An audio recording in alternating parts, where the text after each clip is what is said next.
What's going on, everybody? It's your boy Broadway Joel, the voice of Dominican boxing, and I just want to let y'all know I'm super excited for this Friday. This Friday, Eridson Garcia fight. Yo, I got over 150 Dominicans going out there, man. So if y'all ain't buy y'all ticket to this event, you missing out. We about to bug out. We about to have a lot of fun. There's gonna be a lot of Dominican flags, a lot of Dominican boxing shirts in the crowd. Uh, some celebrities, I won't mention who.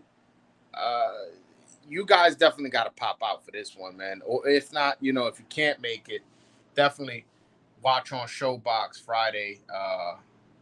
Everson Garcia is the main event. You guys, unfortunately, won't be able to see the Dominicans on the off TV, which is Francis Oren and Eldy Cedeno Martinez. Those are the two that are going to be fighting off TV. Those who will be in the arena, uh, we obviously going to give them our support the same way we're giving Eridson Garcia the support. He's at 17-0. We're going to give this 2-0, I believe 2 or 3-0 in Francis Oren and 5-0 in LD.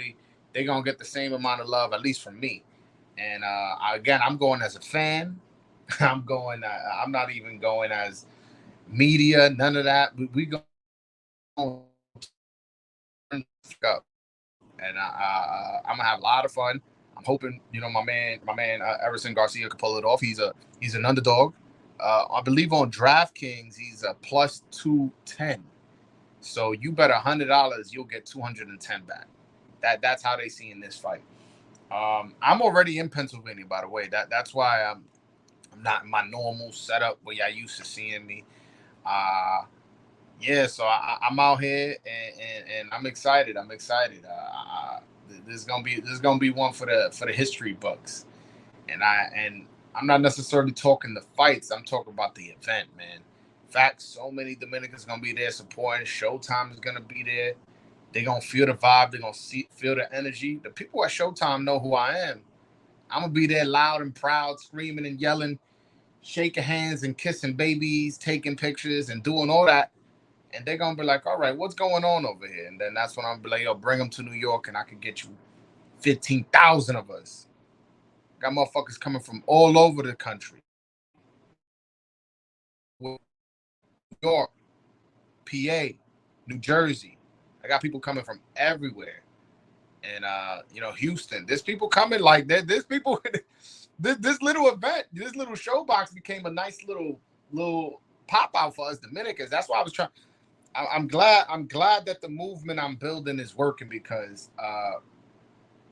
you guys are gonna have. You guys are really gonna enjoy the ride. I'm telling you, you guys really gonna enjoy the ride. 150 Dominicans. Y'all know how loud it's gonna be in there.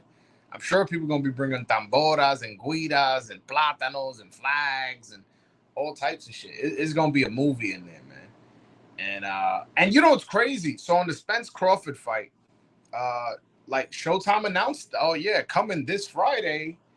Eridson Garcia faces Jordan White. I'm like, oh shit! And the biggest fight of the year, yo, a Dominican main event card got promoted, and I know whatever, like how much promotion, how much is that going to help the viewership on Showtime? Like, I have no idea, but point is, it was just like, oh snap, like you got to look, whatever. If 10 people who wasn't going to watch the fight are now going to watch it, that's exciting for me. That's exciting for me. Just that alone. But yeah, man, I'm super excited, and I know my man Juan is, and all the other Dominicans that be calling in that bought a ticket. We ready for this shit, man. We really, really are. But yeah, man, especially coming off last week. Last week is big week for boxing. We had a new A destroy Fulton, just absolutely outclass him and stop him in 8 rounds. And then, in a fight where a lot of people are looking at as 50-50, not me. Y'all know me. I was picking a new. I've never said Fulton was a bad fight. I knew it was on another level. And then, you know, on Saturday, we had Errol Spence and Terrence Crawford, man. And Terrence Crawford did pretty much the same thing, and probably more brutal fashion. But it took him 9 rounds as opposed to I knew it took him 8, and got the stoppage there. So It's pretty interesting. Pretty interesting. Yeah. It says White is the favorite. Erid's minus 230, and Edison is Eridson, not Edison. Is plus 180. Last I checked, he was plus 210. So I guess the odds have shifted. I guess a lot of people betting on Eridson. So try to lock that in before it sways all the other way, because I know, you know, I know my Dominicans are getting hyped for this shit, so they are probably betting a bag on Eridson. But yeah, man, yeah, I can't wait for this Friday, man. Like I really, really can't wait. Like, yeah, y'all gonna be surprised. I mean, and I'm pretty. I was gonna say I hope, but I'm pretty sure y'all gonna feel the energy off the TV if y'all don't go. 'Cause, yo, it's a lot of us, man. It's a lot of us going, and he gonna feel the support now. And honestly, this could be our new Minnesota, right? And what does Broadway Joel mean by that? Pennsylvania could be our new Minnesota. Well, you guys, whatever. Oh, Dominicans don't sell tickets and whatever. In Minnesota, we keep the cost low. And, all right. Well, if that's the case, yo, put the fights on in fucking PA. That's the cost low. There's a casino there. It's, obviously we got people willing to travel to there to support our fighters. Yo, if New York is too expensive to throw a card, New Jersey's too expensive to throw a card, you throwing a show box here. So meaning I know that the cost is low if you throwing a show box there. So, yo, right there. Boom. That to me, that's a good look. That's a good look. You put, the tickets were reasonably priced, which is comparable to how the ticket prices are in Minnesota, and the venue is about the same size. It's just in a better location, at least for us Dominicans. I'm not saying take all the fights away from Minnesota, man, but take my Dominicans out of there, man. I remember they had Elvis Rodriguez and Michelle Rivera on the same card. It was Michelle Rivera and Elvis Rodriguez on the undercard of Tim Zoo in Minnesota. I was like, damn, man, y'all could not throw that on the East Coast at all. You're not telling me that some people from Australia wouldn't be like, yo, you know what? I do want to take a trip to New York. Let me go. You know what I'm saying? Or Atlantic City, or you know what I'm saying? Like, but they threw that shit in Minnesota. I'm like, oh nah, man, that was terrible. That was terrible. Yeah, Peter, the fight is on Showtime. Shout out to Showtime putting on all the Dominicans on a platform. Yeah, the fight's on Showtime. It's a showbox. It's a showbox. So the fight is on Friday. This Friday. Again, we got a lot of Dominicans popping up, man. I'm excited. I'm excited. You know, people been buying the shirts. I've been express shipping them out because I know people want that shirt as soon as possible. So I've been express shipping it. Making sure that shit get there on time. Because last thing I want is somebody going to see me at the fight. Damn, I ordered this shirt, but it ain't come on time. I would have wore it. Nah, my man. Got in time. I got your track number right here, bro. I got in time. It says it got there at 1:01 p.m. yesterday. You know what I'm saying? Yeah, man. So that's how I look at it. Like, yo, I want all my people wearing my gear, showing they flag, supporting Eridson, supporting LD, supporting Francis. It's gonna be a really, really dope event. Really, really dope event. And I'm hoping all get the win. All three win by knockout, man. I want all three to win by knockout, especially Eridson and LD, because LD, he's being promoted as this big time prospect, which I agree. I think he is a big time prospect. And then we got Eridson Garcia's first fight on TV. He's the underdog. He's the B side, meaning he's not like the promoter's fighter. So, like, if he can go out there and score a crazy knockout, that would be dope. That would be dope, Obviously, I would want Francis to win by knockout as well, but he's on the come up. I believe he's 3-0. If he was to win, I believe his fight's 4 rounds. If he was to go all 4 rounds and win, I don't think anybody will blink an eye. Nobody's gonna have problems with that. Nobody's gonna be like, "Oh my God, this guy's a bum," especially if he looks good doing it. So yeah, nah, man, I'm excited, man. I'm excited. I gotta make sure my guys are right. Eridson Garcia already got his shirt. I'm making arrangements to get the other two guys their shirts so they could walk in with it. You know what I'm saying? Because if they're gonna represent, they gotta represent right. You know, they gotta look good. They gotta look good in the ring. You look good with a Broadway Joel Dominican boxing shirt, man. That shit just look fresh. Anybody watching this right now can attest that if they went on BroadwayJoel.com and ordered a shirt, they can attest that it's good quality. I haven't gotten one complaint yet. Not one complaint yet. You know what I'm saying? I got fire. I got fire again. And if y'all don't believe me, go ahead, try it. Try it. Buy it and then let me know. Let me know. It was good, y'all, man. Talk to me in the chat, man. The chat type dead, man. I see there's people here watching. Oh, what's up, man? Y'all not talking? Yeah.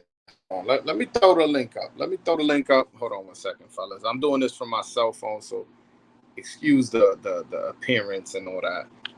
But yeah, let me throw the link up. If anybody wants to call in, since y'all want to type a chat and nothing, ask no questions. Maybe I want to, chop it up with Big Broadway. You know what I'm saying? So there's the link. Link is in the chat. Peter, que lo que mi hermano? Oh shit! Hold on, I'm gonna read this. Comment. Hi Joel, I'm Irish, but you've got me looking out for Dominican boxers. Shout out to my man Danny Gilfillian. Gilfillian. My bad, brother, if I messed up that name. What are your thoughts on Rohan Polanco? Had never heard of him before, but was super impressed with him last week.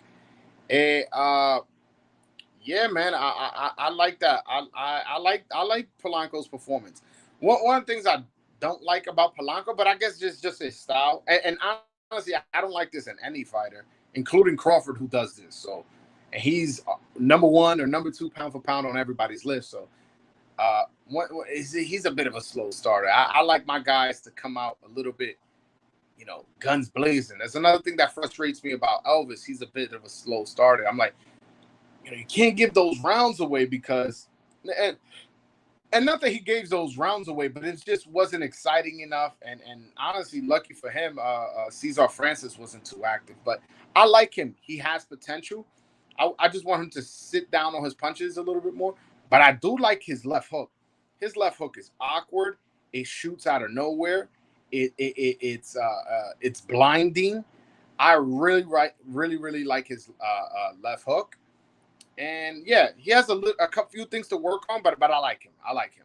And we'll see how his career develops. I believe he had over 300 amateur fights, silver medal in the Pan American Games, and he went to the Olympics. He lost in the Olympics, but like, hey man, that's experience. You know what I'm saying? He's been, he told me he'd been all over the world traveling in his amateur career. He'd been to Ukraine and Russia and Japan and Ecuador and Nicaragua. He was telling, like, when I interviewed you, the interview's in Spanish. My bad, Danny. But when he was telling me all the places he'd been to as an amateur, this guy had over 300 amateur fights. Listen, you don't have 300 amateur fights and not be good. I'm sorry. I don't care who you beating. If you fought 300 amateur fights, you're going to come out a good fighter. Now, whether do you have the dedication and the focus to reach your full potential, that's a different story. But from what I've heard, he is that, and he's already back in the gym. I called him after the fight, to congratulate him. Shout out to my man Rohan. Me and him have a really dope relationship. I called him on the phone. We was talking for a little bit, and then and I told him, I was like, "Oh, you gonna take a little bit of break? Are you gonna go back to DR?" He's like, "Hell no." He goes, "I'm going back into the gym on Monday." So he fought on Saturday. He took Sunday off and was back in the gym on Monday. And then he posted himself working on defense in the gym. And I was like, okay, I like that. Because I don't like dudes who be like, nah, I don't got a fight coming up. I'm not in the gym. They get fat. Oh, I'll get in shape when the fight happens. And it's like, nah, I want you to stay focused. I want you to stay focused, and I want you to do your work. And looks like Rohan does that, and that's what it looks like. So, but yeah, that's dope, man. That's dope. I got an Irish fan who's now looking out for Dominican boxing, man. Yeah, we on the rise too, man. We on the rise, and oh shit! Shout out to my man My man Cammy, my Puerto Rican brother. Shout out to you. What's good, Broadway? Just here for the Wednesday special. Keep grinding, my brother. First of all, I just want to say thank you so much for the $5 super chat, man. I truly appreciate that. And yeah, man, I gotta keep grinding, man, because if I'm not, I can't complain about not moving forward if I'm standing still. You get what I'm saying? So that's one thing I don't want to do. I don't want to stand still. I want to keep providing top tier content, and me, going live every Wednesday is top tier. You know what I'm saying? And I definitely feel like I have a lot of unique interviews. I went to see, yeah, I went on a podcast. What was it? And it kind of happened last minute. I think it was on Monday. I went on a podcast. It was a Puerto Rican dude, and I was just like, I was telling him, like, yo, he was telling me, oh, tell me about your channel. I was telling him that I was like, yo, I do the best interviews in all of boxing. And he kind of took it the wrong way, like I was throwing a shot at him, which I wasn't. But I'll say this on here. I really genuinely think I do the best interviews in all of, like, YouTube, like podcasts, anything that has to do with boxing. I feel like if something was to happen and we're like, all right, we need who's the best guy to interview this guy to find everything out. I think I'm the guy, man. I'll be honest with you. People have told me, oh, I've interviewed Suleiman too. It's like, yeah, but you ain't get that kind of reaction of shit I did. You ain't get out of him what I got out of him. You get what I'm saying? So a lot of motherfuckers be like, oh, I did that too. And it's like, yo, but it's not the same, brother. There's another dude who interviewed Jim Lampley. This dude's a weirdo. So he interviews Jim Lampley, right? Then immediately comments on my Jim Lampley interview and goes, how the fuck did you get a Jim Lampley interview? This, that, and the third. I'm like, he was like, oh, I tweeted about this in Twitter, and all of a sudden I see yours and you interviewed him before me. And I was like, bro, I think you focusing on the wrong thing. Like, you focusing on other people and doing all that shit. Be the best you can be and just be confident in yourself.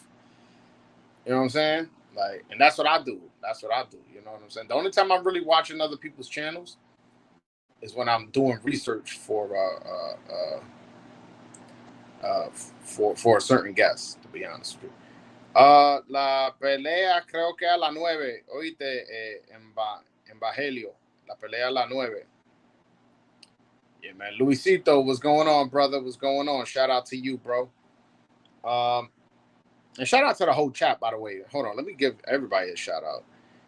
Both Peters and Danny Gilliam, I shouted you out already. Yeah. Guys are light on the chat, but shout out to everybody who's chatting, man. By the way, the link is in the chat. I don't know if anybody wants to call in, chop it up with Big Broadway. You know what I'm saying? Y'all could definitely do that. Also, let me know if y'all pulling up. Y'all read the title. What the title says. I got 150 Dominicans going. So if you're one of them, pop in, just say what's up, see you there. What time you gonna get there? Or you want to ask me what time you should get there? Or is it too late to order a Dominican boxing shirt? You better get on it. I don't know. Damn, nah. If you order it now, I'm not gonna be able to go to the post office today, so it'll be tomorrow. Yeah, I don't know if it'll get to you by Friday. I'll be honest with you. I mean, you probably should still get it, but I'll just be honest. No. La pelea en Showtime. No sé si tú estás en RD o en Estados Unidos, pero si estás en Estados Unidos en Showtime, no ESPN. Pero en RD, no, en verdad no sé qué canal. Me imagino ESPN Knockout, quizá. I don't know. But yeah, man, I'm super excited. And there's a couple. I have put out a schedule. I ain't put it out on YouTube, but I put it out on my Instagram story and my Twitter. I put out the Dominican boxing schedule. There's not much happening right now. Right now, we got this fight, this card this Saturday. I know, but when Showtime, like Canal Showtime, I got my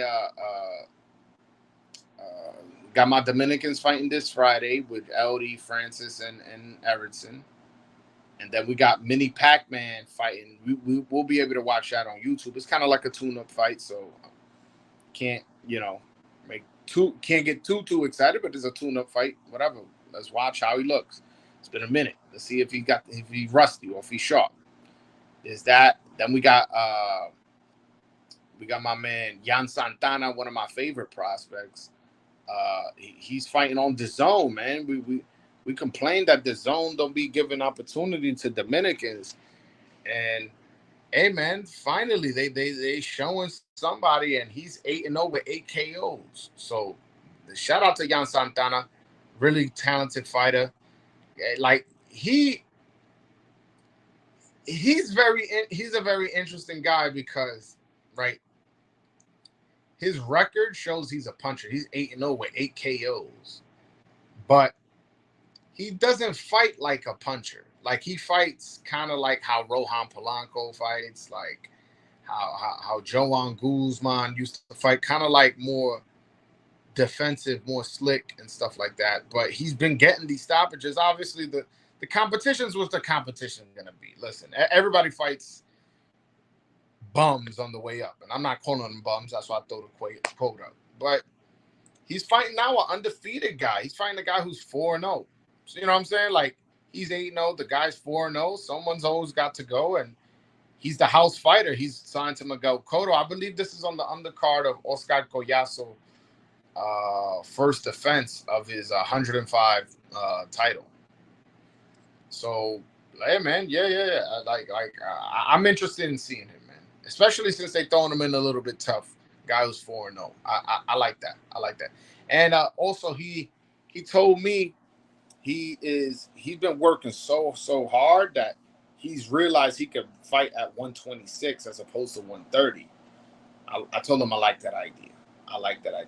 Go work your way up 126, fighting guys more your size, snatch a bout or 2 or 3 or 4, and then move up. Jan Santana is an interesting guy. Listen, I'm not all the way in, like telling you guys this guy's the next superstar, because I got to see him in a little bit more tough, I'll be honest with you. But in terms of the eye test, in terms of what I see with my eyes, the kid's good, man. The kid is really, really good. I'm a fan, and I like his personality. He definitely, look, when I interviewed him, he wasn't shy to talk. He was cool, gave me good answers and stuff like that. He's a family dude, so I like Jan Santana. I believe he fights August 26th, and August 25th is Mini Pac-Man. And also we got Raul El Doma Garcia. He fought on a showbox and had a draw, like, I want to say in April. He just recently fought a tune-up out in DR, and now he's fighting. He's back in America. He's going to be fighting back in America against another undefeated fighter. This would be on Pro Box, though, not on ESPN and not Showtime, nothing like that. On Pro Box, so I believe you may have to pay like $3 to watch this fight, which I will. And if you're a Dominican boxing fan, you should pay fucking $3. Like, you know what I'm saying? That's less than a Happy Meal. So I believe it's $3 to watch Pro Box. I'm not 100% sure on that, but if I'm not mistaken, it is. And so, yeah, he's also coming up sometime in August. I forget the date. But, yeah, so that's pretty much what we got on tap for the Dominican boxers. Michelle should be coming back sometime September, October. I want to say Hector probably coming back in October. Who else? I'm trying to think who else hasn't fought and has a fight. Rumored, I can't say because Adames, he don't have a date. I know they've talked about when they want to bring him back, but that you talking about it doesn't do nothing. So, yeah. So Michelle and Hector most likely sometime in October. I wouldn't be surprised they put him on the same card. That would be dope. You imagine they put him on the same card, bring him right here to PA. Yo, if 150 came for these two guys, imagine how many will come for this card. Imagine how for a show box. Imagine how many people go for them too. I'm interested, man. I'm interested into seeing that. That would be dope. Because if they can't bring it to Newark, let's say, or Atlantic City, or New York, apparently it's impossible to bring a fight to New York. Yo, if they could bring it right here to PA, y'all won't hear no complaints from me. Because again, We got enough people going this time. Imagine how many people will go for these kind of guys, especially Garcia's a champion, so it'll be his first defense of his belt, and then it'll be Masharov's first fight back since his suspension. So, like that. That's I like that fight. I like that card, and there's something I literally just thought of now. But I like the idea of that. Hold on. Let me throw the link back in the chat again. I don't know if the scrolling had you guys. Oh, my bad. Hold on. And boom. All right, I just posted the link. Anybody wants to call in, man? Holla at me, man. Holla at me. El Doma va a pelear con un mexicano el 23 de agosto. All right. So Raul Garcia, apparently he's fighting a Mexican. I believe his name is Leonardo Ruiz, August 23rd. So damn, that week is a Dominican boxing week. It's because the 23rd is Raul Garcia. The 25th is Mini Pac-Man, and the 26th is Jan Santana. Yo, I'm about to put that on a parlay. All three Dominicans, man. Call it a plátano parlay. You know what I'm saying? You gotta call it a plátano parlay. When you betting multiple Dominicans, that would be dope. That would be a dope week. And the Dominican Day Parade is I believe August 13th. So that's somewhat, like August 13th, and then the next week is like boom, boom, boom. We continuing this Dominican celebration with wins, man. Yeah. Do you still have Inoue as pound for pound #1 after Saturday night? Yes, I do, man.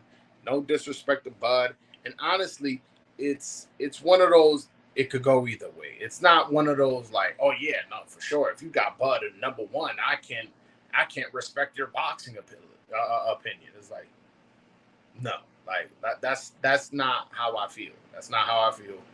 I feel like it's really, really close. I feel like both of them are really talented, but I feel like Inoue has the better resume. He is more accomplished, and he has shown a lot more dominance. And by more accomplished, I want to say he's a 4th division champion. No, I guess he's not more accomplished because Bud went 2-time undisputed. And although Inoue went undisputed in his first fight at the new weight class, racks up 2 belts, and then it's probably going to be undisputed by the end of the year. Maybe there's a different conversation then from other people, but to me, Inoue has never been in a competitive fight. You could say the Donaire fight was competitive to the point that, he did take punishment, he did get his nose broken, did get his orbital bone broken, but he still won that fight clear and dropped him. Like, even if you take away the knockdown, he clearly won that fight. But now you adding the knockdown too, so I'm hesitant to even call that a fight if that's competitive. Like, put it like this. How Bud looked on Saturday, and Bud looked absolutely spectacular. Elite. He looked amazing this Saturday. Inoue looks like that on the regular, including the fight he had against Stephen Fulton. He looked just as dominant and stopped him 1 round faster. You get what I'm saying? Like at some point, you got to believe what your eyes are seeing. Like, yo, this dude is destroying everybody.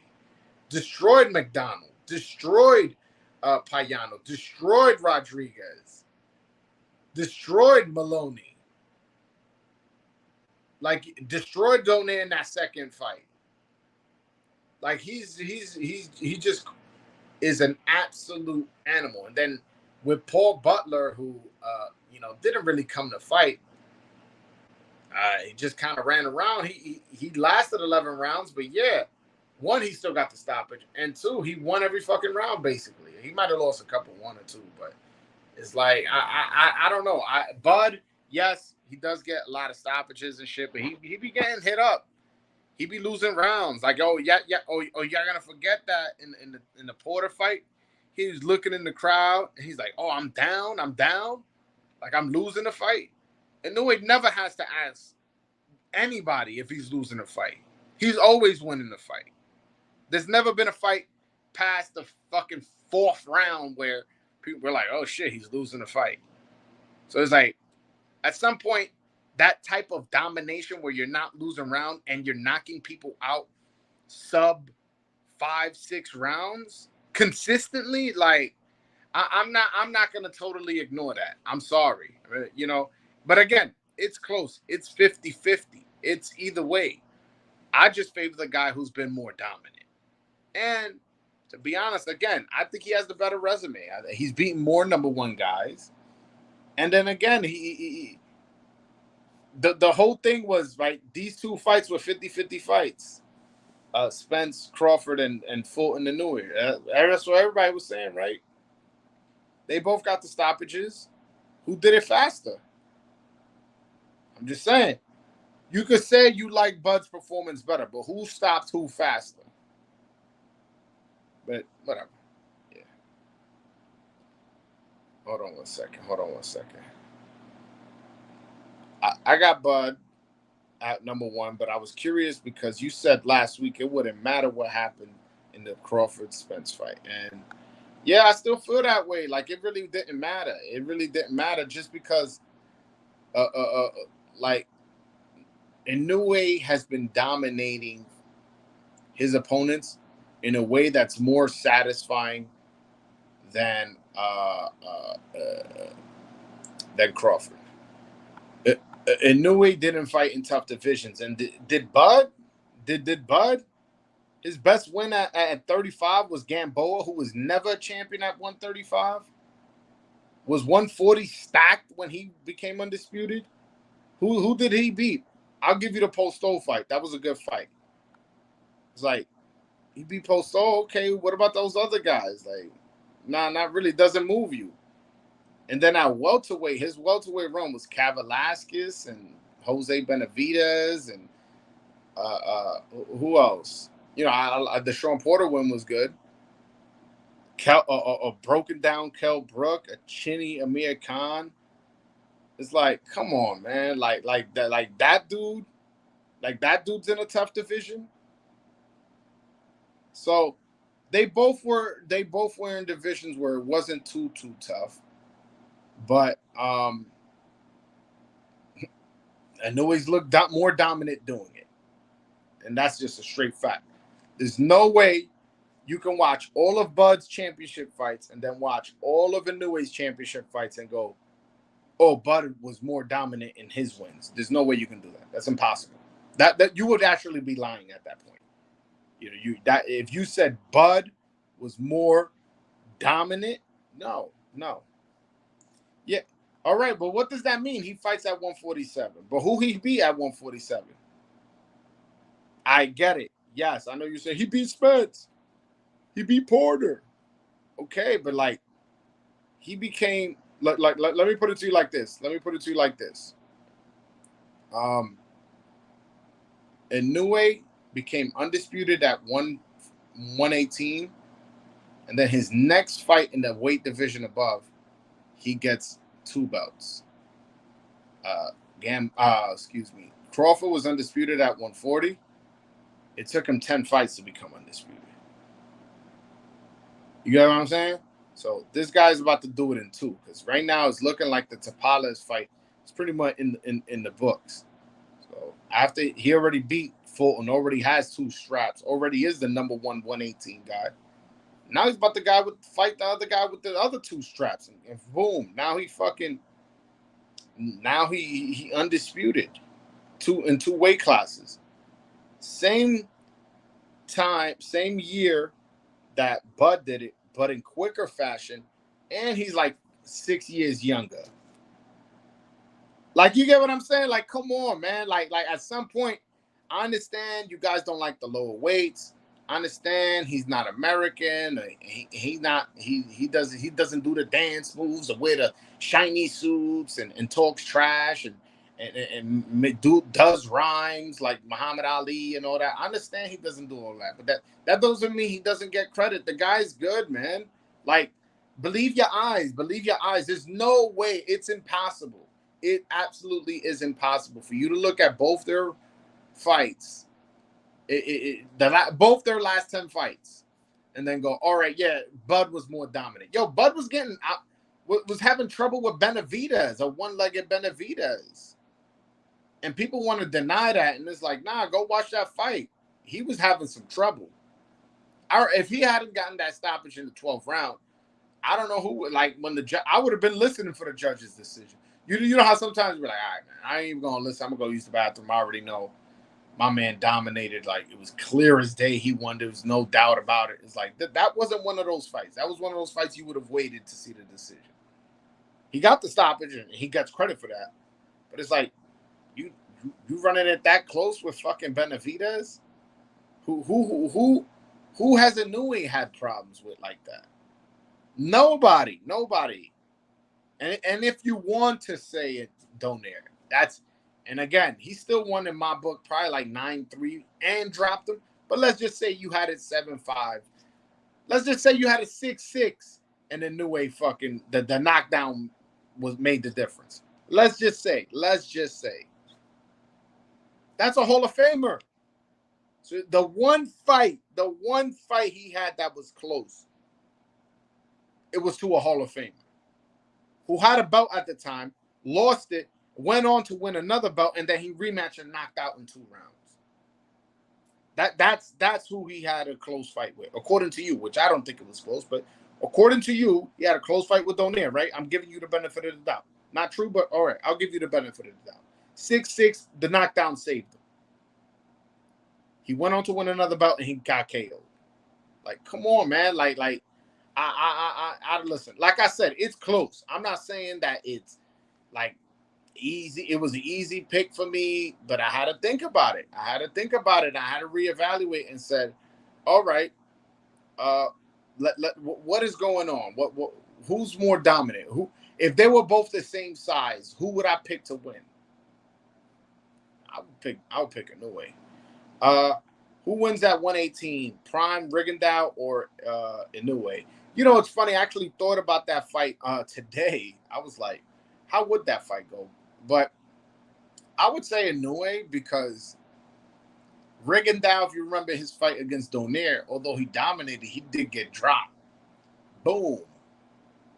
And also, Inouye is just on another level when it comes to speed.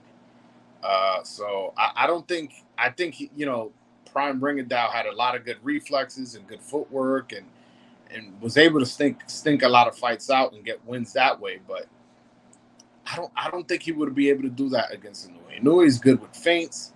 He's good with changing levels. He's good with his speed is absolutely elite. There's no way I can pick Rigondeaux over Inouye, to be honest with you. And honestly, I think it's hard for me to pick anybody 118 and down over Inouye. It's hard for me. I didn't say 122 because you know who fought at 122 and won a belt? Joan Guzman. Listen, man. Say whatever you want about Joan Guzman, his weight trouble, whatever. He was lazy, his bad business decisions. Say whatever it is you want. That man could fight. And that man on his best night had a chance against everybody. Everybody. Yes, that guy. The guy you think, oh, what about? Yes, he had a chance. Does he beat him? I don't know. But he has a chance. That's how good he was. Don't believe me? Pop the fucking tape in. Pick a fight. Pop the tape in. Watch Joan Guzman work. And I guarantee you'll be like, oh, okay, I see what Joel was saying. That dude nice. He was on another level when it comes to his skills, man. He was on another level. It's just, whatever. The weight problems. He said he had a thyroid problem. Some people say, he'd like to eat a lot. I don't know. But that's how I see it, man. I think that matter of fact, that would be an interest. I might put that out on Twitter or something like Joan Guzman versus Inouye at 122. Who you got? I'm gonna make a fight poster and everything, man. That's dope. That's dope.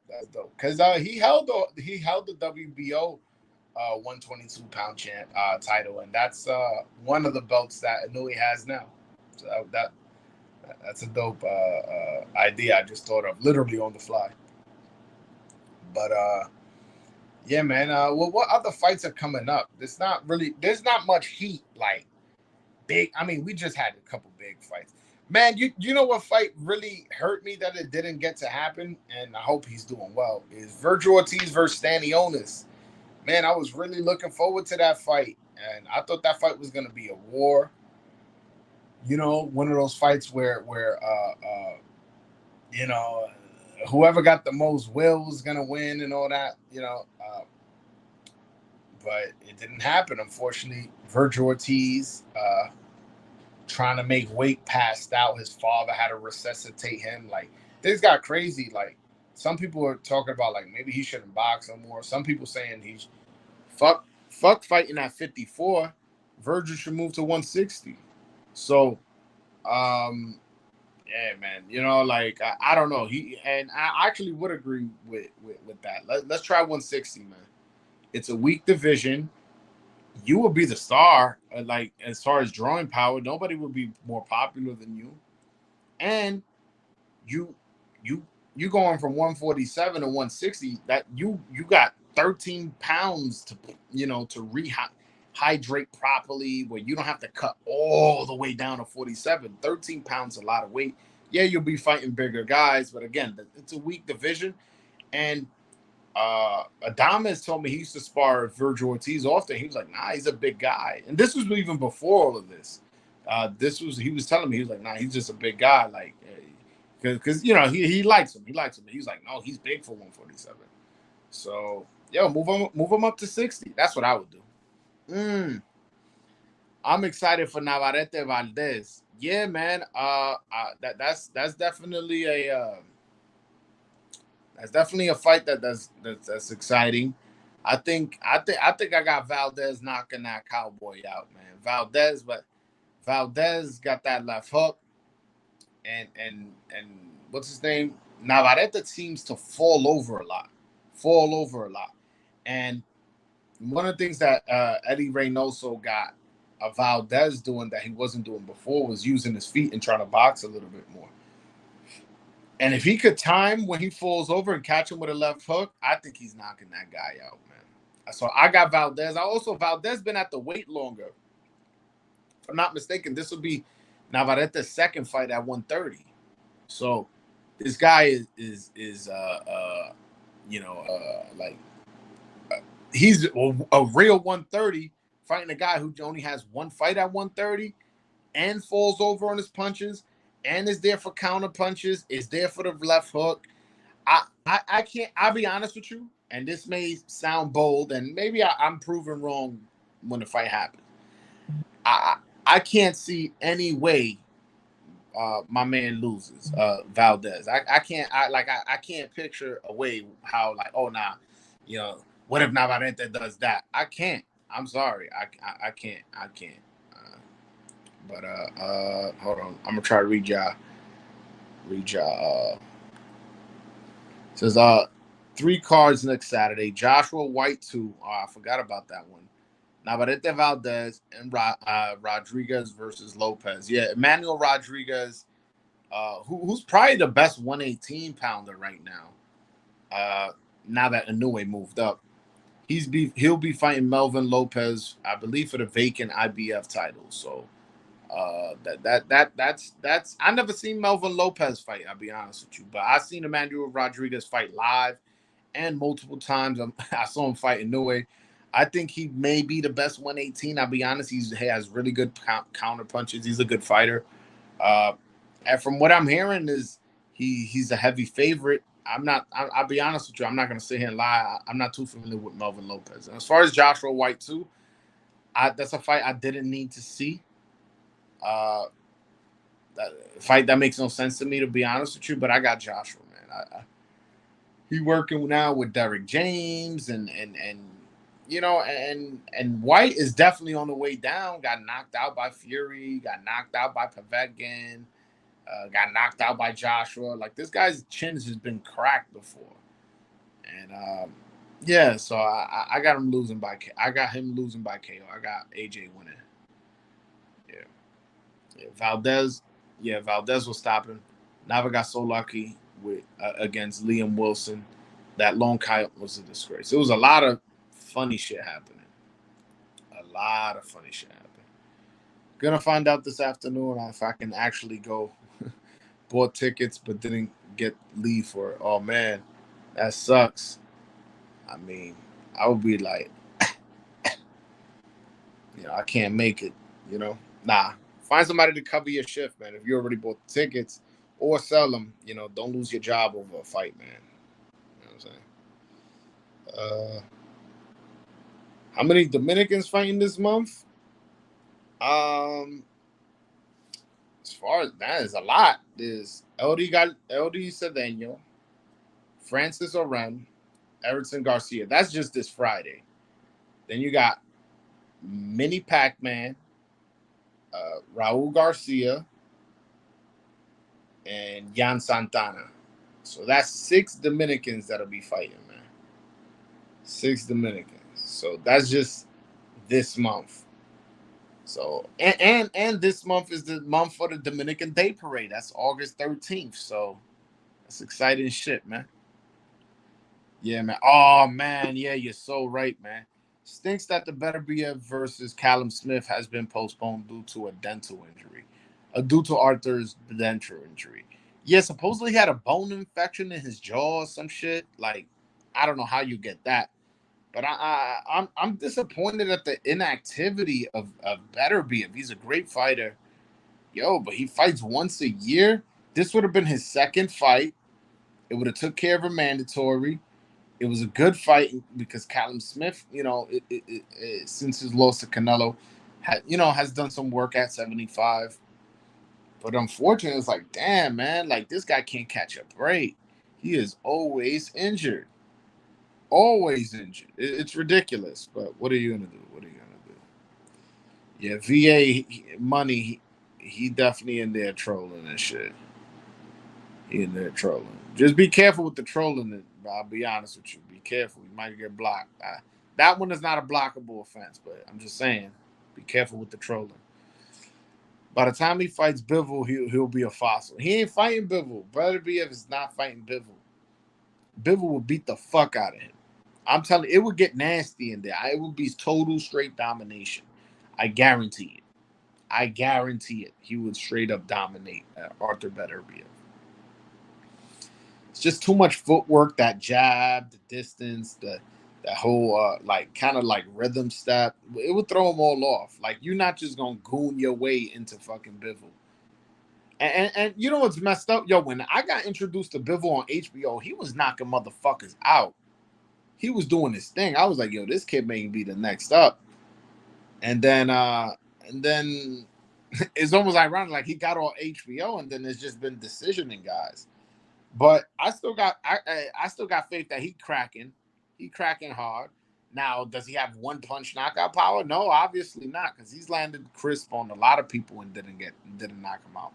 But I don't think he's feather fisted. I don't think he's not hurting guys. You know what I'm saying? I just feel like he can't knock him out. But not somebody you stand in front of. Absolutely not. Yeah. He did beat our Dominican Lenin Castillo. He did. Nah. Remember it was. And he also beat our Dominican.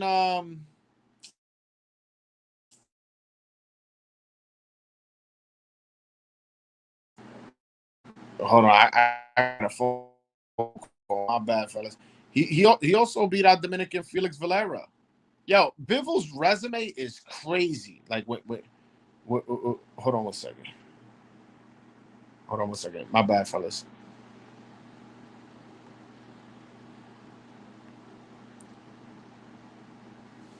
Yeah. Bivol's resume, right? He beat.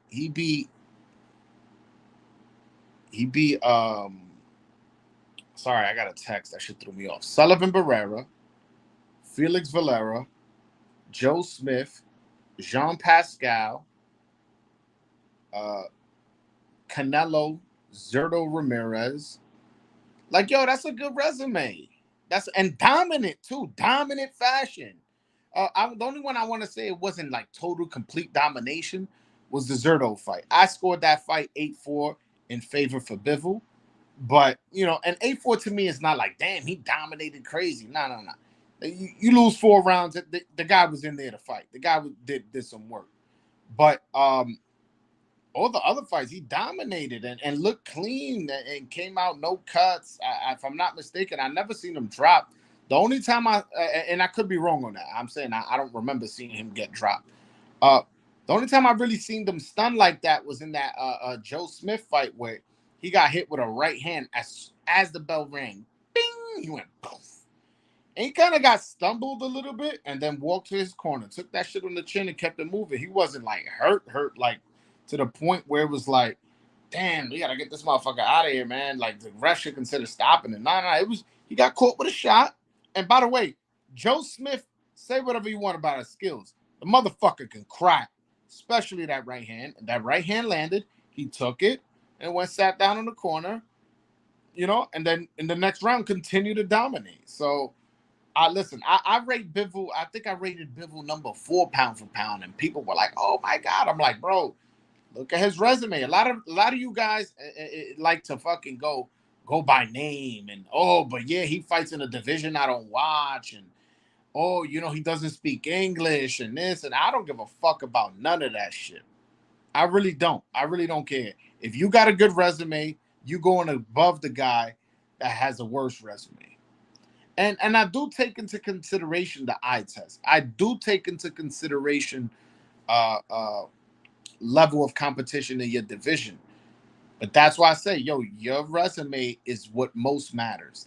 Second is dominance. You know what I'm saying? Those are the 2 things that matter to me most. How does your resume look? Okay. How did you dominate your opponents? Hold on 1 second.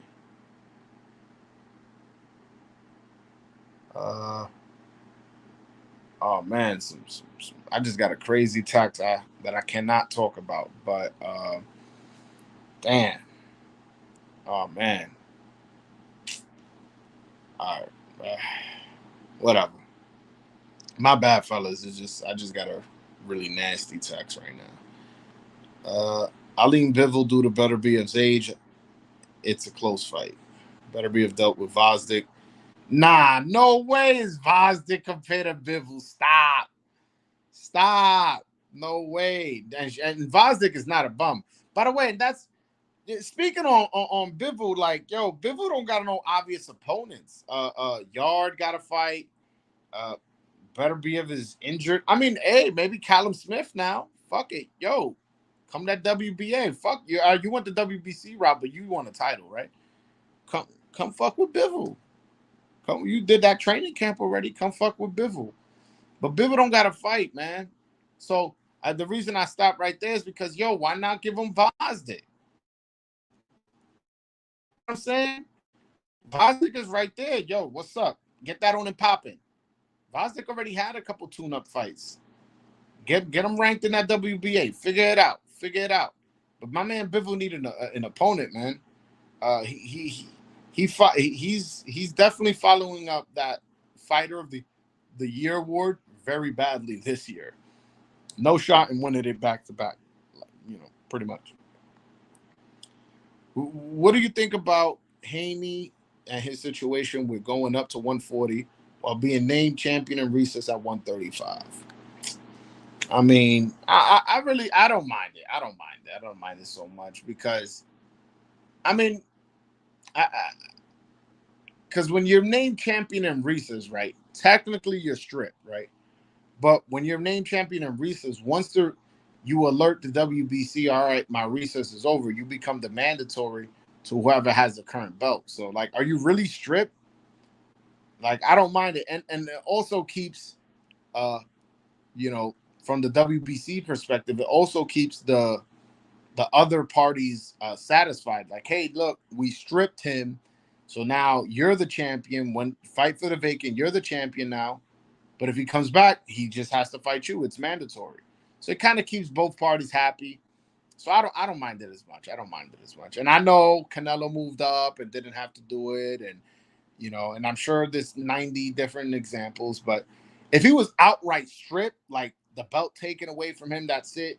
When he comes back to 135, he does not get a title shot at Shakur. Then I'm not well, whoever wins the vacant belt. I don't know who Shakur is gonna fight, so I don't want to presume he's gonna be the champion because I don't know who he's fighting, so I don't know who I'm picking. Um, yeah, so I don't mind it. I don't mind. I think that's something people making a big deal out of for no reason. It's like, all right, yeah, he's stripped, but under the and the WBC and the rules. Let's just say they're very flexible. Maybe they find a way to not give him the mandatory if he says like, hey, I'm off for recess, let me get my shot. But if we're going by the rules, that's how the rules work. So if we're going by the rules, I don't mind it. It's like it doesn't bother me that much. Uh, yeah, man. VA, you stay subscribed, brother. You're gonna learn as you on this channel, man. Because you talking some bullshit on this chat. Would love to see Lopez and Haney at 140. I would love to see that fight at Madison Square Garden. I think that could be in the big room, to be honest with you. They both fought Loma.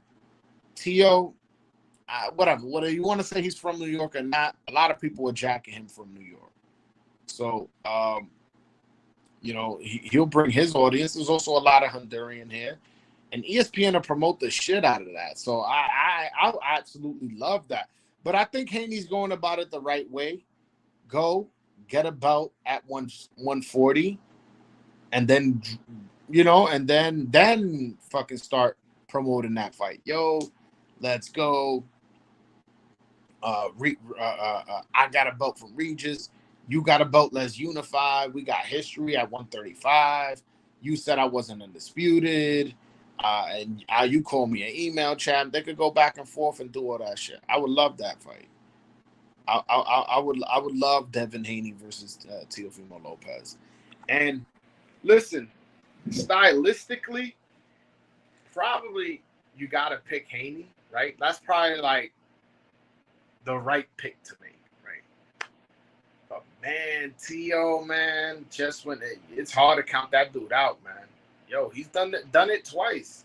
Lomachenko, nobody was picking him. I picked him. Boom, he pulls an upset. 140, Josh Taylor, nobody was picking him. Not even me. Maybe the only guy I know that was picking him was Punch Run. Shout out to my man Punch Run. It's like, damn, like, so we got two lineal fights. He goes fucking scores upsets in both those fights. I don't know, man. I don't know. I there's nobody at 140 I'm counting him out against.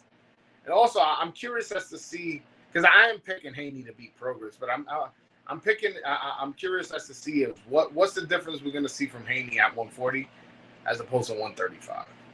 That's what I'm most curious about. Yeah, man. It was good. Damn, nobody called in, man. I'm about to end it live.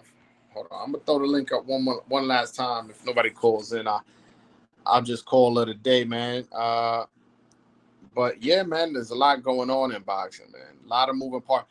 Yo, and we still got a lot of fights to announce. That's the dope shit. We got a lot of fights that still haven't been announced. That Hector versus Lamont Roach still hasn't been announced. That's a fight. Once it gets announced, we're gonna be excited for. Same thing. Michelle's comeback fight or Adames' second fight, this year. We'll see if maybe we'll get Puello at the end of the year. His suspension ends in October. Who's to say he won't get a fight in November, December? Yeah. Hold on, Shake Johnson. I see you talking your shit on. And you left a lot of comments. I'll see if I address either one of them. Yeah, 160 definitely stalling. Yeah, man. But nah, man, I'm gonna end the live, man. I appreciate you guys hopping on, man. I definitely yo, this Friday, man, if you pop in, yo, listen. Hold on. Any news on when Michelle coming back? Nah, but I believe on his Instagram he put out October, and that seems about right to me too. You know what I'm saying? Uh, it, it's not going to be August. This is the month we in. It's not going to be September because that's in 2 months. So I think it'll be October. I think so. Um, where does Fulton go from here? Fulton, I think he goes to 126. If he wants to go straight at somebody, go at the winner Figueroa Vargas and hope Figueroa wins. There's a guy you have history with. There's a guy that people say you lost to, and and if you're confident that you beat him the first time, beat him again. So that if you want to go straight head on, and if you like, yo, I just got knocked out, you know what I'm saying? Like I kind of want to ease into 126. I want to take like a mid-level opponent. Okay, then you do that. You go and you fight. I'm trying to think of somebody at 126 would be good for him. You fight like a Kiko Martinez, somebody like that at 126. Get what I'm saying? Let me see what other questions. All right. Peter says, what time does LD fight? He posted something about 4 p.m. Well, it will not be at 4 p.m. The doors open at 6:45 p.m. So, yeah, 6:45 p.m. So there's no way he's going to be fighting at 4. If the door's not even open for fans to go. Yeah, man. Hold on, I got my man from. What's going on, my brother? Yes, Joe. Nice to speak to you, bro. Froze up on me, man. I'm a froze.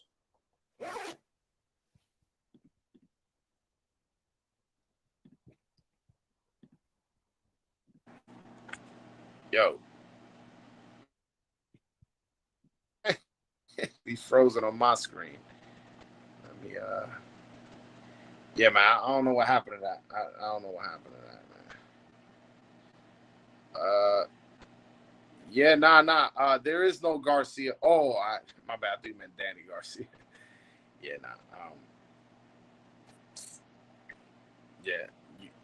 I was the one that was frozen. Yo, call back, Danny. Call back. I don't know what happened with my internet. I was I was.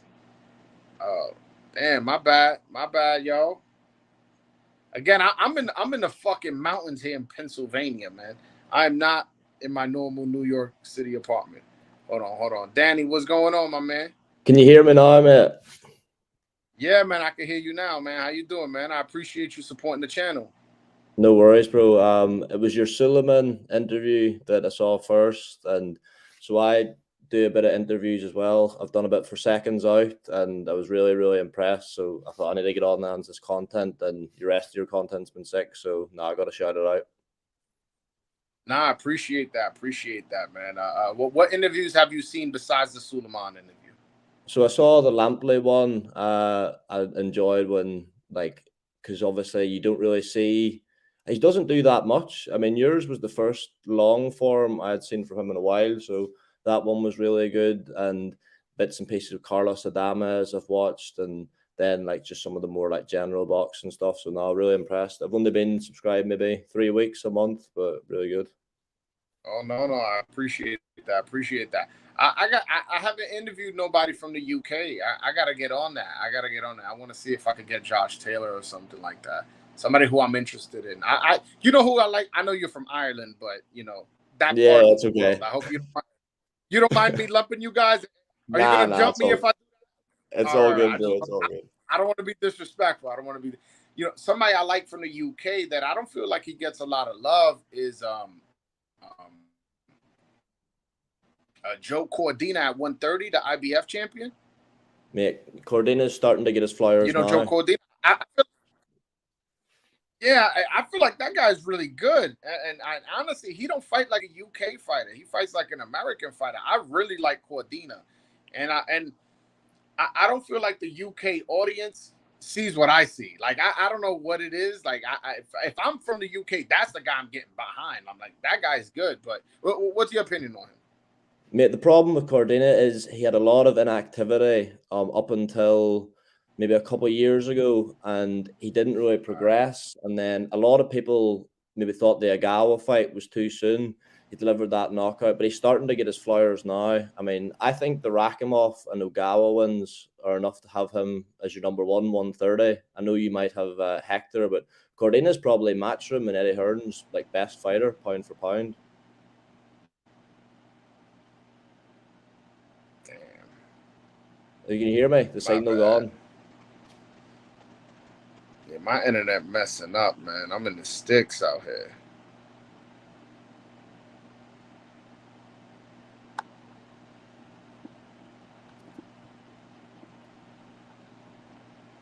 Yo, am I frozen? Am I frozen, fellas? I can hear you. Let me know in the comment section if I'm frozen, cause oh, all right, there you go. You back. I don't know if I froze or if you froze, but I'm not. I'm like in the mountains right now. I'm not. You see my interviews where I do it. I'm not where I'm usually. Yeah. I'm somewhere high up. So if I keep cutting out, I apologize, man. Can you hear me? I hear you clearly. So you were saying that Cordina was very inactive, and that's pretty much where we left off. He was very inactive, but with the Ogawa win and the Rakimov win, like he's starting to sort of fill out arenas in Cardiff where he's from, and they're talking about doing a stadium fight there next, and he's probably like Matchroom and Eddie Hearn's best fighter. And I've got to be honest, I wasn't really a believer in him up until the Rakimov fight. I thought the Ogawa fight was obviously like a knockout of the year contender, but it didn't really answer the questions people had because Cordina was a top amateur Olympian, but he had never really shown the grit, and he didn't seem like much of a puncher. But even with the Rakimov fight, he had to dig deep. Rakimov didn't stop coming forward. He had to stand and fight, and he hurt Rakimov a few times, and Rakimov's tough. So now Cordina's top draw. I think he's number one at 130 personally. Yeah, I'm not going to disagree with that, and I could sit here and be biased and say Hector Luis, because I do think Hector got the best resume. He beat Colbert, who was ranked number 5 in Ring Magazine at the time. And then in his next fight, he beats Roger Gutierrez, who was ranked number 3. So he beat 2 top 5 fighters back to back in dominant fashion. But if I'm going eye test, like if they did a tournament, who I think comes out on top, man, Joe Cordina is nice. Like he's good. Really good. He is really, really good. And I'm trying to think from the UK if he's the best from the UK right now, because I think Josh Taylor. I think he's on the downturn. He is. He is good. Was good, but I think he's on the way down. Joshua, kind of the same. Oh well, Fury. All right, Fury's the best from the UK. There you go. What do you know about Sonny Edwards? Sonny Edwards is really good, skillful, and I think he's gonna win his fight against Bam Rodriguez. I'm picking him to beat Bam. I think Bam's really struggled against guys who get on the back foot. Yeah, the thing is with Bam, I was really high on Bam, who's scoring all these wins over these Quadras, and he beat what's his name SSR. Yeah, but start realizing these guys were older. Once he started facing guys that were like reasonably close to his age, he started struggling. And now Sonny Edwards got skills that drip out of him. Like this dude got skills on 1,000, and it's like, okay, now you're fighting somebody relatively your age who's just as skilled, if not more skilled than you. And you were struggling with guys who weren't as skilled with you, and they just had just the age bracket. The age wasn't that big of a difference. So I favor Sonny in that fight. I do. Yeah, as you say, Bam's got the more eye-catching resume, but as you said, that was not the real Sor Rungvisai in with him. And even like Edwards, not his last fight, but his penultimate fight against Felix Alvarado. Alvarado was like a legit world champion at light flyweight, and he was fresh in his prime, and Edwards took him to school. So now I'm favoring Edwards, and I think Edwards will probably underdog with the bookmakers, I would say. Is he? I think so. I think he's opened up. I'm gonna throw some dollars at that then, because I mean, unless it's boxing, so unless a funny decision happens, I think he should pull it out. I like Sonny, and he's a good talker. I gotta get him on the show. Yeah, I got, Sonny would be a good interview. Sonny's like, I've interviewed him once before, and he had done 3 or 4 interviews, and sometimes when fighters are doing the rounds, they'll just trope. I think he's got ADHD, and he's got energy for days, and he's not media trained at all. He will just set fire from the hip. You should try and get him on. wait, are you part of the media? Yeah, I work freelance, so I've done stuff for Seconds Out. They would be the biggest one, and then sort of smaller channels. So, I get bits and pieces. Okay, okay. Why don't you start your own platform? I mean, I've toyed with the idea. It's just gaining traction, and in the UK, the market's so diluted, and you've got problems with access and stuff. That would be the dream to sort of go solo with it, but it's difficult. Listen, try to find your niche because that's what I did with the Dominican boxing thing, and it's working for me, bro. So try to find your niche. I don't know. I don't know the UK enough to like give you suggestions, but try to do something. You saying it's diluted. Try to do something that nobody else is doing. So Yeah. that's what I chose to do. I was like, all right, nobody's doing this Dominican boxing thing. All right, now if you just hear Dominican boxing, you don't think of a fighter. You think of me. Get what I'm saying? Yeah. So same thing with the Suleiman interview, with the Jim Lampley interview. Those are things nobody else is doing. So uh, that's how I go about my YouTube channel. So that's if since you haven't started and you're thinking about starting, that would be my advice to you. Try to think of what nobody else is doing, what makes you unique, and work hard, grind. What I would say as well is boxing your side of the pond is in a lot better place than it is here, just across the board. If you compare the numbers from, if you go right to the top scale, your Fight Hub, Fight TV, and then you look at like IFL, and over here it's chalk and cheese. Boxing's really not in a great place in the UK in general, so that means Well, there's less of the pie for everyone.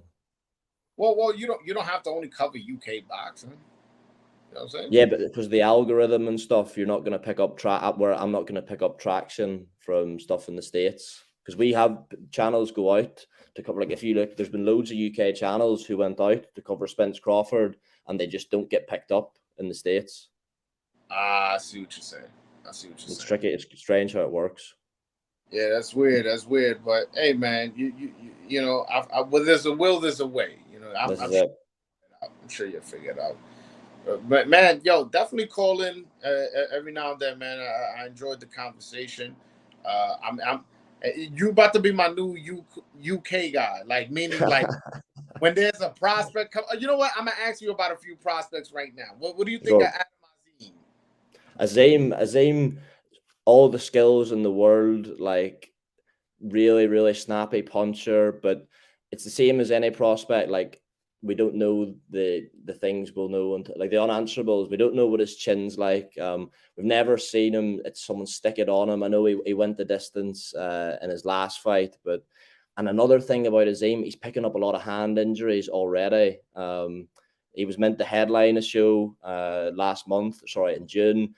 That was ruled out for a hand injury. He's picked up a few niggles before that, but I think him and Ben Whitaker, if I don't know if you're going to ask me about Ben after, are probably the two best or the two most promising UK guys right now. And Shane McGuigan says Azim, I think Shane McGuigan's one of the best trainers we've got over here, and he said Azim's the best he's had, and he's not one to sort of bullshit and hype up fighters who aren't worthy of it. What do you think of Agorko?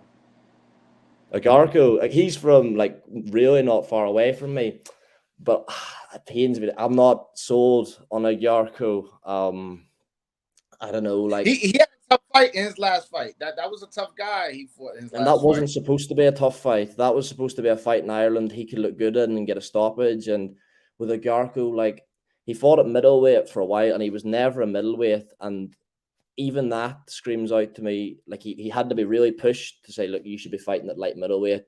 And there's been sort of questions over his discipline and how much he wants it. And I don't know, like he was with Frank Warren, with Queensbury, and they were sort of happy enough to let him go to Eddie, and nothing's really happened for him so far. He's 26, coming 27. So I would like to see him really try and push on. I know they've announced that rematch between Katie Taylor and Chantel Cameron. Get him back on that card and start moving, because I think he does need to start moving. Okay, all right. Last guy I'm gonna ask about is, and I'm not a fan of this guy, so I don't know if you're a fan, but I'm not. Felix Cash. Felix Cash, mate. He I'm is. not. Nah, mate. He's not. People aren't big on Felix Cash anymore. When he knocked out Denzel Bentley for the British title in 3 rounds, like, he was one of the most hyped, I would say, contenders, because you're not really a prospect at that stage, but he has stagnated. I don't know. Have you followed what's going on between him and Amo Williams and the messing about he's done with that fight? Yeah, Which man. is why I'm saying I'm not a fan. Listen. I like guys who ain't afraid to risk it. You know, my man. What's his name? Amo Williams willing to risk his reputation. Yo, bro, he's taking a risk just like you. Not mistaken. The fight was rumored to be in the UK, so it's not even like a thing where you know, I have to travel to your city or your country. Yo, bro, I'm willing to go to your country and you ducking. It makes no. So that's why I said I don't know if he was that's why I let you know before, and I don't know if he was a Felix Cash fan. I'm like, I don't like this guy. I don't like guys who do that. You can say, yo, man, I'm not ready for that kind of fight now. I'm still developing. That's okay with me. That's not a duck to me. To me, that's you knowing yourself and you wanted to work on a few things before you take a tough fight. But you're not gonna tell me you pushing the guy after your fight and you saying you'll knock him out, and then all of a sudden the fight don't get made because it's on your end. I don't like that. I don't like that at all, man. Yeah, and there's other concerning stuff with Cash too. Like, even when he's brought up in interviews with Eddie Hearn, you can tell Eddie's getting a bit tired of the nonsense, and he's just left his trainer, Tony Sims, and I don't know. I don't think things look great for the future for Cash, I have to say. All right. What do you think of Dan Aziz versus Joshua Buatsi? I love the fight. I love Dan Aziz. Dan Aziz is probably like one of the most popular guys in British boxing. Like, he's done it from the small hall shows up the levels, from English, British, European title. It's a really good fight, and I think it's a fight Buatsi needs, and he needs to look good in. He's another one whose career sort of stagnated a bit, and he's had his issues with Eddie, but I'm really looking forward to the fight. I don't know which way I lean in it. You know, it's a close fight. Yeah, no, for sure.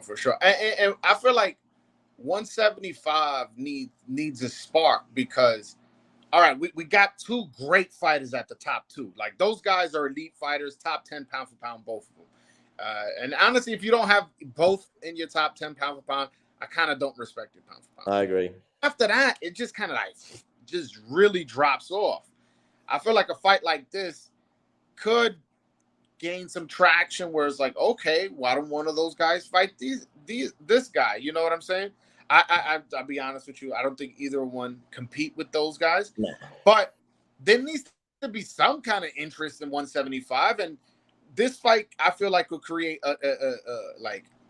it'll create enough believers, not me, but it'll create enough believers like, hey, what about this guy? Especially if the guy wins in like dominant fashion. Do you agree? It's a final eliminator for the WBA, but right.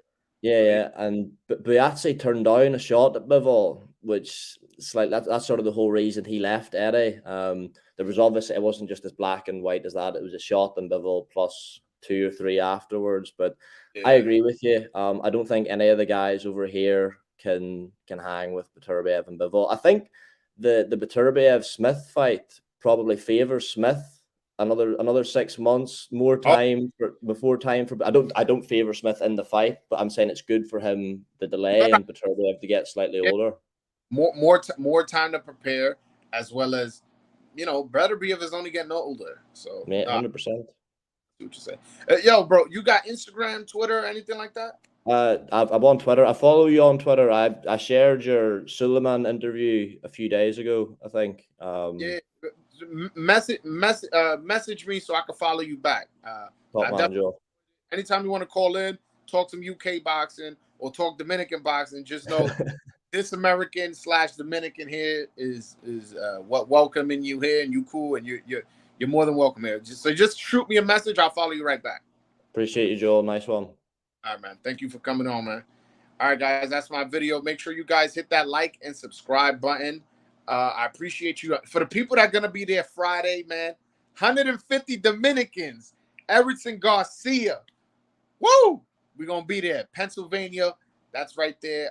So make sure y'all make that drive, man. Make that drive. Hop in that car. Drive from New Jersey. Drive from New York. It's not that bad. Stay the weekend. Take your girl out. Do something, man. Pull up. Y'all gonna regret it. When y'all see the videos on Instagram, on YouTube, on Twitter, y'all gonna regret it. When y'all feel the energy coming off y'all TV, y'all gonna regret it. So instead of regretting it, just show up. All right, guys. Until next time. Peace. Make sure y'all hit that like button. Hit it now. Now. Peace.